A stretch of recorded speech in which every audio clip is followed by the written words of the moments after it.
शिक्षा मंत्री गोविंद सिंह ठाकुर बोले, कैबिनेट में तीसरी कक्षा को बोर्ड बनाने के लिए स्वीकृति की प्रदान। परीक्षा के लिए बोर्ड ही तैयार करेगा प्रश्न पत्र। ब्लॉक स्तर पर होगी पेपरों की चेकिंग।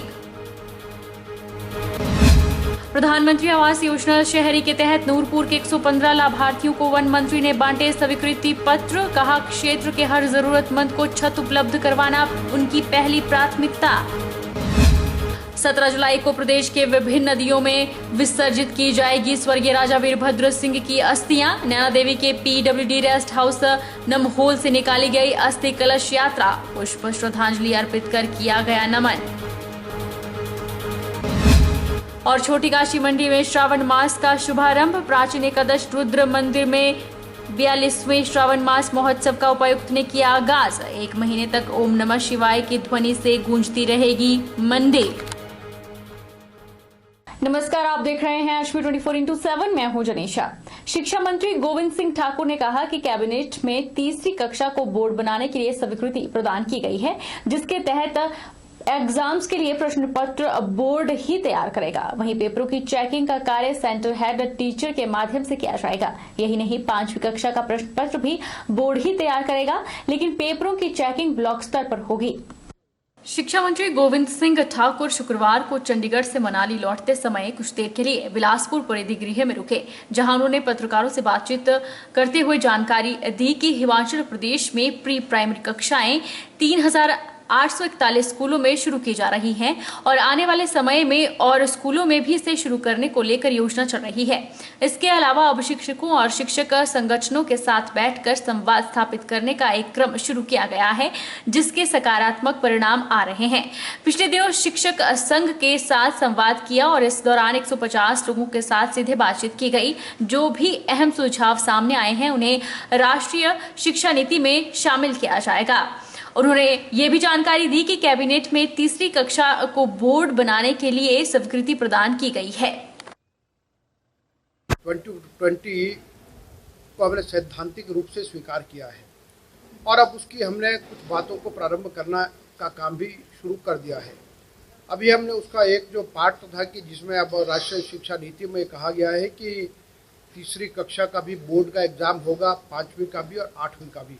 उसको अभी हमने कैबिनेट से स्वीकार करा लिया है और उसमें अब यह है कि जो तीसरी कक्षा का जो हमारा पेपर है उस पेपर को बनाएगा एजुकेशन बोर्ड और उसका जो चेकिंग और असेसमेंट का जो काम है वो हमारा जो सेंट्रल हेड टीचर है जो CHT है वहाँ पर होगा और फिर 5वीं कक्षा का पेपर एजुकेशन बोर्ड तैयार करेगा और 5वीं क्लास का जो पेपर है उस पेपर की चेकिंग ब्लॉक लेवल पर होगी और जो हमारा 8वीं का पेपर है उस पेपर को भी एजुकेशन बोर्ड तैयार करेगा और उसकी चेकिंग का काम जो है डिस्ट्रिक्ट लेवल पर होगा। इसको प्रारंभ किया है और इन दिनों हमने हिमाचल प्रदेश में शिक्षकों के साथ बैठने का क्रम जारी किया है और अभी आज से 3 दिन पहले हम हिमाचल प्रदेश शैक्षिक महासंघ के साथ हमने बैठक की है, जिसमें उनके प्राइमरी से लेकर के हायर एजुकेशन तक के जो अध्यापक अध्यापिकाएं वो जुड़े और लगभग 150 लोगों से हमने वार्तालाप किया है। उसमें उनकी समस्याएं भी हैं, उनकी मांगे भी है और विशेष तौर पर राष्ट्रीय शिक्षा नीति में लागू करने के लिए उनकी ओर से बात की और उसके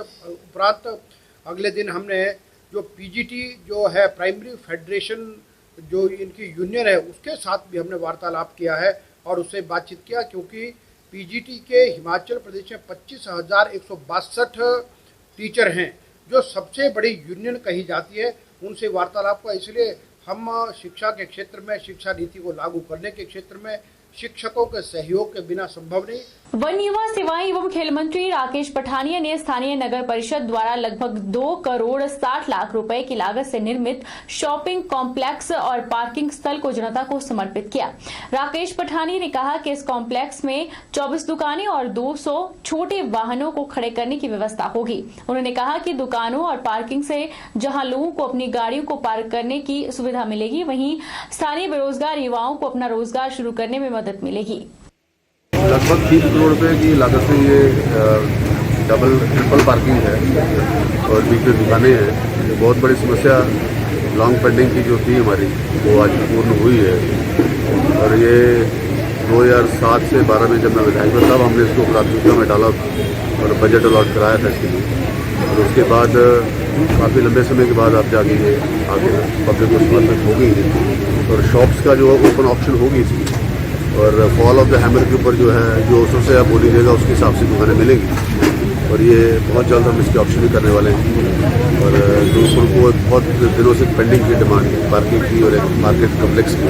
अगला मार्केट कम्प्लेक्स विद पार्किंग हम चुगान में जो है वो इसी महीने शुरू कर रहे हैं और उसका भी टेंडर प्रोसेस हमारा पूरा हो गया है। वहाँ पे भी 40 दुकानें बनेंगी और 200 गाड़ी की पार्किंग होगी। वन मंत्री राकेश पठानिया ने नगर परिषद हॉल में आयोजित कार्यक्रम में प्रधानमंत्री आवास योजना शहरी के अंतर्गत 115 लाभार्थियों को स्वीकृति पत्र भेंट किए।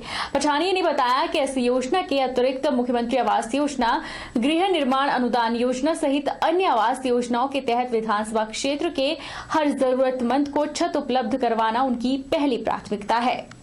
वन मंत्री राकेश पठानिया ने बताया कि प्रधानमंत्री आवास योजना शहरी के तहत 92 पात्र लाभार्थियों को मकान बनाने के लिए पहले ही धनराशि जारी की जा चुकी है। उन्होंने कहा कि अब तक आवास योजना के तहत नगर परिषद के कुल 207 गरीब परिवारों को लाभान्वित किया जा चुका है। हर जरूरतमंद गरीब परिवार को पक्का आशियाना उपलब्ध करवाने के लिए केंद्र और प्रदेश सरकार कृति संकल्प है।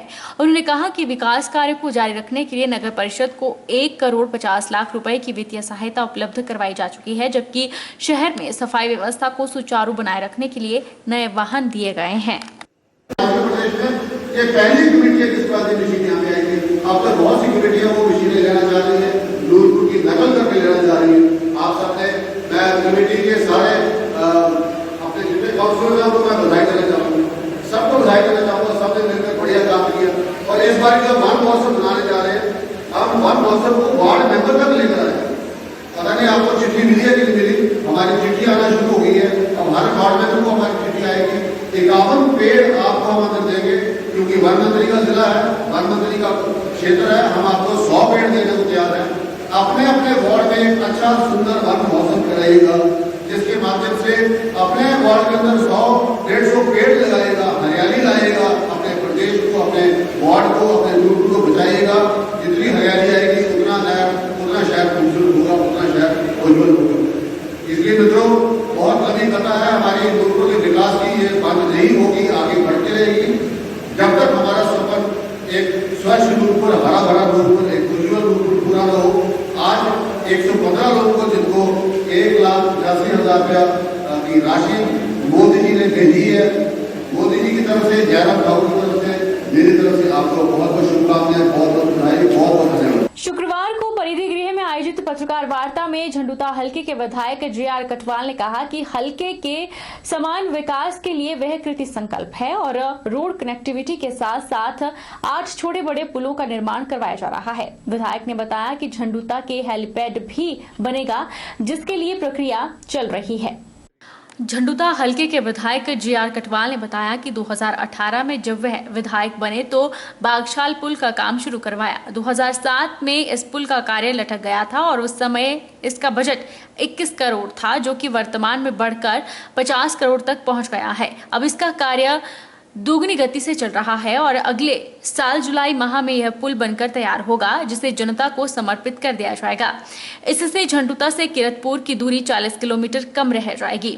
उन्होंने बताया कि क्षेत्र की जनता को जोड़ने के लिए तैयार किए जा रहा 390 मीटर लंबा नंदनग्राम पुल का काम 6 मार्च को शुरू हुआ था और इस समय तेज गति से चल रहा है। अगले साल जून महीने में इस डबल लेन पुल का निर्माण कार्य पूरा हो जाएगा। इस क्षेत्र में 8 पुलों का कार्य चल रहा है, जिसमें से 4 पुलों का काम लगभग पूरा हो गया है। इसके साथ ही 3 झूला पुलों का निर्माण कार्य भी जल्द ही चलेगा और इससे सरियाहली खड्ड के आर पार की आबादी को आवागमन के लिए सुविधा उपलब्ध होगी। उन्होंने कहा कि विकास के मामले में वह कोई कसर शेष नहीं छोड़ेंगे। आने वाले समय में झंडुता हलका पूरे हिमाचल में एक आदर्श चुनाव क्षेत्र के रूप में विकसित होगा। 2017 में मैंने अपने चुनाव के अभियान के दौरान कुछ विशेष बातों के ऊपर लोगों से चर्चा की थी, तो जिन्हें वादा कह लें या मेरा एक योजना का हिस्सा था वो, उनमें पहले तो था कि कोटधार क्षेत्र के लिए बिजली, पानी और पुलों की कनेक्टिविटी की बात। तो पुल तो 8 बन ही रहे हैं और उसके साथ 3 झूला पुल भी, जो नई एक एडिशन है झंडुता चुनाव क्षेत्र के लिए, 3 झूला पुल भी बन रहे हैं। ताकि जब तक पुल बने अगले साल तक उतनी देर तक उनको लोगों को सुविधा रहे। और दूसरे मिल्क प्लांट एक नई कोटधार क्षेत्र, क्योंकि पिछड़ा क्षेत्र भी है, और उसके लिए मैंने एक विशेष योजना हिमाचल सरकार माननीय मुख्यमंत्री महोदय के आशीर्वाद से डेयरी की 20,000 लीटर क्षमता का एक प्लांट लगेगा और उसके लिए 8 करोड़ 63 लाख रुपए की राशि स्वीकृत हुई है। शीघ्र ही मैं उसका शिलान्यास करने जा रहा हूँ। और उसके साथ ही एक नई, जैसे हेलीपैड की बात होती थी, तो अब पुलों के बनने से कनेक्टिविटी इम्प्रूव होने से लोगों का आना जाना और कोटधार क्षेत्र से बागछाल पुल का जो निर्माण होना, उससे जो आगंतुकों की जो संख्या है या आगंतुकों का आने जाने का क्रम है वो बढ़ेगा। और एक हेलीपोर्ट की भी प्रोजेक्ट है जो हमने डाली हुई है। रुकेंगे एक छोटे से ब्रेक के लिए।